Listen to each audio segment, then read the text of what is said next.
യാഥാർത്ഥ്യമാവുകയാണ്. ഈ ദിവസം അത്രയധികം സന്തോഷമുള്ള ദിവസമാണ് കേരളത്തിലെ സ്ത്രീകൾക്ക്. തീർച്ചയായിട്ടും മന്ത്രിയുടെ സന്തോഷം.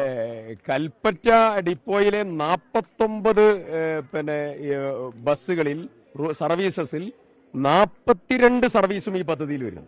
അപ്പോൾ 90 എബോവ് ആണ് ഇതിന്റെ റേറ്റ് എന്ന് പറയുന്നത്.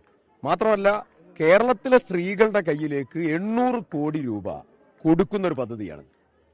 ഒരു വർഷം 800 കോടി രൂപ കേരളത്തിലെ സ്ത്രീകളുടെ കയ്യിലേക്ക് കൊടുക്കുക എന്ന് പറഞ്ഞാൽ ചെറുതാണോ? നോക്കി നിങ്ങൾ അവരുടെ ഒരു സന്തോഷം. അവർ പാട്ടുപാടി ആർപ്പോ വിളിച്ച് അവർ സന്തോഷത്തോടു കൂടി ഇതിൽ പങ്കാളിയാവുകയാണ്. അവർക്കൊരു വീട്ടിന്റെ ധനകാര്യ മന്ത്രിമാർ അമ്മമാരും സഹോദരിമാരുമാണ്. അവരുടെ കയ്യിലേക്ക് ഒരു മാസം അറൗണ്ട് ഏവറേജ് 30,000 രൂപ മുതൽ മേലോട്ട് അവർക്ക് സേവ് ചെയ്യാൻ പറ്റുകയാണ്. അതൊരു ചെറിയ ആശ്വാസകരമായിട്ടുള്ള കാര്യമല്ല, വലിയ പദ്ധതി. അപ്പൊ 800 കോടി രൂപ കേരളത്തിലെ സ്ത്രീകളുടെ കയ്യിൽ ഏൽപ്പിക്കുന്ന അവരുടെ അഭിമാനപരമായ ഒരു പദ്ധതിക്ക് സർക്കാർ സമയത്ത് തന്നെ തുടക്കം കുറിച്ചു.